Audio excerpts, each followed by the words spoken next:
दिव्य आरती तो हमेशा यहाँ होना चाहिए। ये पहली बार हो रहा है यहाँ पे। कि बक्सर की जो पहचान है, बक्सर की पहचान अभी तक ना वो बिहार में मिल पाई है, ना ही पूरी दुनिया में मिल पाई है। इसका पूरा देश दुनिया में इसका वर्णन है, रामायण में भी इसका वर्णन है। नमस्कार, आप लाइव सीरीज देख रहे हैं। मैं हूं आपके साथ काव्या। बक्सर के ऐतिहासिक अहिरौली गंगा घाट के पास भव्य गंगा आरती का आयोजन कराया गया। आपको बता दें कि विश्वामित्र सेना के राष्ट्रीय संयोजक राजकुमार चौबे के द्वारा इस आरती का आयोजन कराया गया है, जिसकी तस्वीर हम आपको दिखा रहे हैं। दरअसल बिहार में पहली बार एक साथ 5 पंडा महाराजों ने गंगा आरती की है।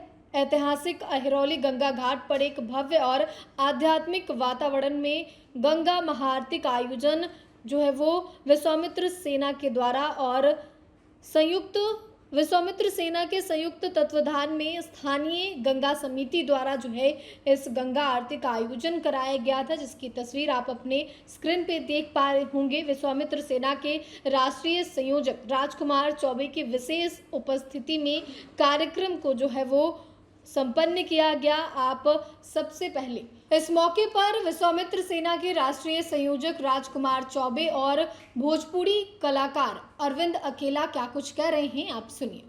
महाआरती कराया जा रहा है, क्या संकल्प लिए हैं? दिव्य आरती तो हमेशा यहाँ होना चाहिए। ये पहली बार हो रहा है यहाँ पे, और हम चाहते हैं कि जो बक्सर संस्कृति सनातन उत्थान की लड़ाई जो विश्वामित्र सेना लड़ रही है, इसमें एक नया अध्याय जुड़ा है अहिरौली में।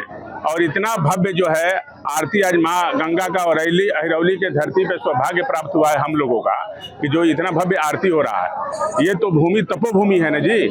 ये तो बक्सर का अहिरौली जो है ये तपोभूमि है, जहाँ माता अहिल्या का उद्धार हुआ है।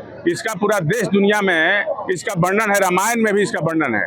तो यहाँ जो है हमेशा अब होगा और भव्य होगा और इसी तरह से होगा। ये जो है गंगा आरती इसी तरह से होगा। कितना सुंदर जगह है, आप देखिए, काशी की तर्ज पे और इससे सुंदर, इससे बढ़िया जगह कोई हो सकता है क्या? लेकिन इसका निर्माण भी विश्वामित्र सेना लड़ाई लड़ रही है और इसको भी उसी तरह से करेंगे जैसे काशी का है वैसा लड़ाई लड़ रहे हैं, उसी तरह से होगा। कल्लू भी अब आपके साथ आ गए? अरे नहीं, ये तो आप ये गांव के रहने वाले हैं। ये अपना सनातन संस्कृति के उत्थान के लिए तो हर आदमी के लिए कोई हमारी कोई पार्टी और तो थोड़े है कि मैं कोई पार्टी की लड़ाई। ये तो सनातन संस्कृति के लिए विश्वामित्र सेना का निर्माण हुआ है, सामाजिक उत्थान के लिए निर्माण किए हैं कि भाई हमारा बक्सर इतना पिछड़ा हुआ क्यों है। आप देखिए वहाँ रोड से आते हैं, आप देखिए वहाँ पे कितना रास्ता खराब है, कोई बनाने वाला है यहाँ पे? आज बक्सर का लड़ाई जो है इसीलिए लड़ा जा रहा है कि बक्सर को वो पहचान दिला सके विश्व पटल पे, जो काशी का, जो अयोध्या का, जो वृंदावन का जो हुआ है, उसी तरह बक्सर का भी वही स्थान मिले। और ये विश्वामित्र सेना लेके रहेगी। आज विश्वामित्र सेना की लड़ाई का दिन है कि आज विश्वामित्र जी का सबसे बड़ा उनका मूर्ति लगने जा रहा है, प्रतिमा स्थापित होने जा रही है, बड़ा पार्क बनने जा रहा है। जो हमने प्रधानमंत्री जी को जो लिखा हुआ था उसका 4 मांगे पूरी हो चुकी है, तो अभी कुछ दिनों में उसका उद्घाटन भी हो जाएगा। तो ये तो हमारा सनातन संस्कृति बक्सर की लड़ाई है और इसके साथ पूरा बिहार में भी लड़ रहे हैं इसके साथ।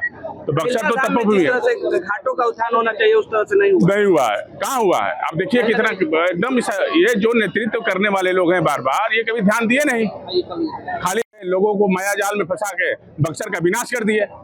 तो बक्सर का ये हाल है।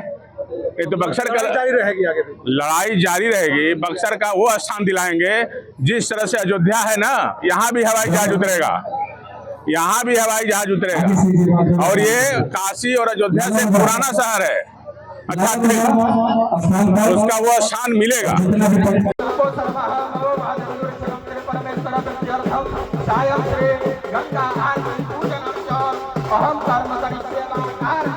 इतना भव्य आयोजन कैसा लग रहा है?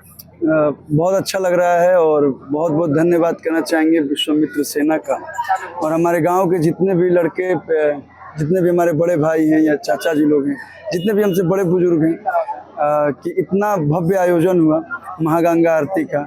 और सच तो यही है कि बक्सर की जो पहचान है, बक्सर की पहचान अभी तक ना वो बिहार में मिल पाई है, ना ही पूरी दुनिया में मिल पाई है। माँ अहिल्या की पावन धरती है, महर्षि विश्वामित्र जी की ये पावन धरती है, लेकिन कहीं ना कहीं तीर्थ स्थल के रूप में बक्सर को पहचान नहीं मिली। तो हम चाहते हैं कि जब भी ऐसा सामाजिक कार्य हो, जब भी ऐसा बात आए कि सनातन की बात है, अपनी संस्कृति की बात है, तो हमसे जितना हो सकेगा हम अपने स्तर पर करेंगे। बीच बीच में एक दो भजन भी लेके आते हैं बक्सर के लिए। हमसे इतना ही हो सकता है, और जो भी कार्यक्रम आयोजित होगा, चाहे वो हिरौली हो या बक्सर में हो या बक्सर के कोई भी गांव में हो, तो एक कहते हैं ना कि जन्मभूमि होता है, जन्मभूमि के लिए जितना करना होगा उतना मैं। तो आपने विश्वामित्र सेना के राष्ट्रीय संयोजक राजकुमार चौबे को सुना, जहां एक तरफ उन्होंने मां अहिल्या की धरती बताई, बक्सर को ऐतिहासिक धरती बताया हिरौली, और साथ ही उन्होंने यह भी कहा है कि मां गंगा सनातन संस्कृति की जीवन रेखा है। इसके अलावे अरविंद अकेला जो कि भोजपुरी कलाकार हैं, हिरौली के ही रहने वाले हैं, उन्होंने क्या कुछ कहा है आपने सुना है। सनातन संस्कृति को लेकर जो है राजकुमार चौबे का कहना है कि बक्सर को पीछे कर दिया गया था, लेकिन हम अब बक्सर को ऊपर उठाने के लिए तैयार हैं। फिलहाल के लिए इतना ही। साथ ही चैनल को सब्सक्राइब करें, फेसबुक पेज को लाइक करें। वीडियो देखने के लिए आपका धन्यवाद।